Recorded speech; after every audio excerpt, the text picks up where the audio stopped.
incapable of lying, which sounds like a great thing. It's not.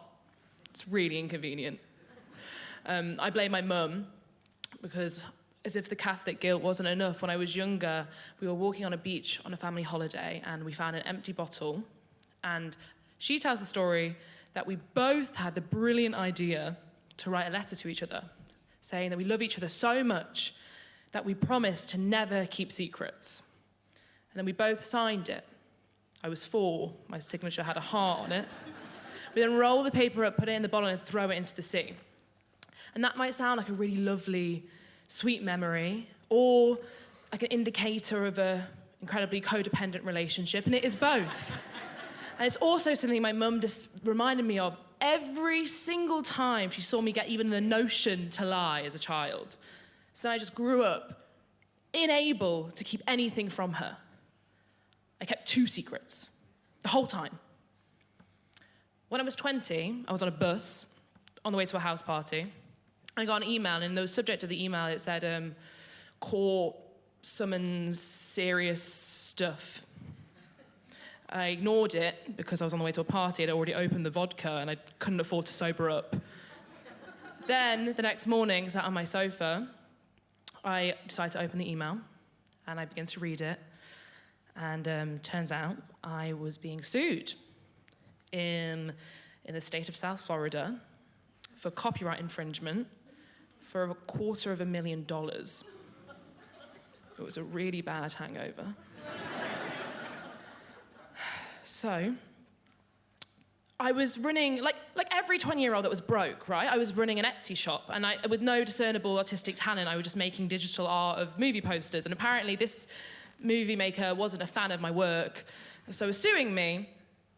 So the first thing I do is I call Citizens Advice. They didn't really have much advice. They mostly deal with like rental disagreements, not international litigation cases. So then, as an avid watcher of Suits, I know what pro bono means. It means free. So I Google top 10 pro bono law firms in London. I call a few. I start to learn that pro bono work is mostly done with like big humanitarian issues, not like Etsy entrepreneurs that are sweating tequila. So no one wants to help me, but there are a couple like assistants who are bored and listen to the story and take pity on me, and they give me the number of someone in New York, who then gives me the number of someone in Philadelphia, and then gives me the number of someone in South Florida, and I find a few contacts there, and I email the first lawyer my case details, and he emails back, good luck, full stop, and then never communicates with me again. But then I email the second group of lawyers, and they decide to set up a Zoom meeting, and turns out they play golf with Dave. Dave is the lawyer on the other side.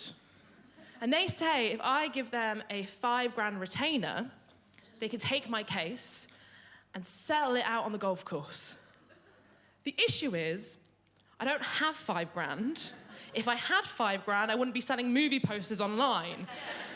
So I call HSBC, because I've been banking with them since I was 11, and surely they're loyal to me. I ask for $5,000, they say no. I ask for a manager, they say okay. So then I talk to the manager, I'm like, please.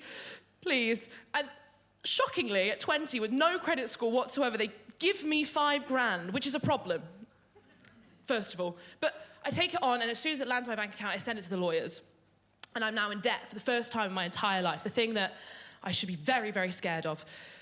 And then that afternoon, my mum calls me. She asked me how my day's been. I drank loads of water last night, so I'm not even that hungover, to be fair. And I'm fine, really. I'm really fine. I'm fine, Mum. And I lied. And I kept a secret.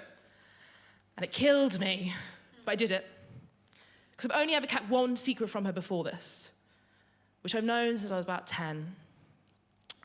Since I watched Aladdin and saw Jasmine in that, like, timepiece thing. Not that, sorry. You know what? I knew that I liked girls. I like girl. I currently like girl. I'm gay. So I knew that then, and I know it now. It's still happening. Trying to be happening. So when I figured that out, my mum's not like aggressively homophobic or anything, but she's like not a huge fan.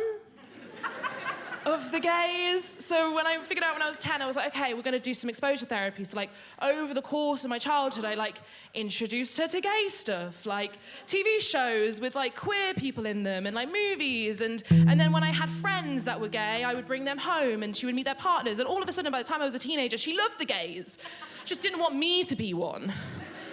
So I kept it to myself into my 20s. But now, with the lawsuit and the other secret, I can't keep two secrets from my mum. There's a bottle of Pinot in the sea that I signed that says I can't keep any secrets from my mum.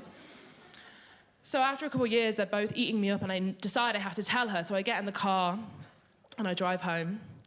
On the way, I stop at my dad's for a trial run, because, you know, the stakes are lower. So I go in, and I sit across from my father, and I go, Dad, I got sued. And he bursts into tears, which is the only time I've ever seen that man cry. And then in a panic, because I don't know what I'm looking at, I go, and I like girls. And he went, I don't care. And then he had loads of follow-up questions about my lawsuit and no follow-up questions about the gay thing. So I got back in my car and I took some notes and I rethought about the order of how I would do it. And then I finally arrived at my mum's. And we sat down. I said, Mum, I've got to tell you something. She went, you're not pregnant, are you? And I was like, no, stop asking me that. Not pregnant. And in that moment, every single reason I was afraid to tell her came back. And I was just like frozen in fear on this sofa. Because this is my mum, this is Mary. We are codependent. In a really unhealthy way. She is my best friend, and she knows everything, nearly, about me. And I was so afraid of that changing. But I knew I had to, because I couldn't keep two secrets. So I said, Mum, I've got to tell you something. I like girls. And I watched her take a breath. And she said, I was only telling Sandy the other day I wouldn't be surprised if Leah was a lesbian.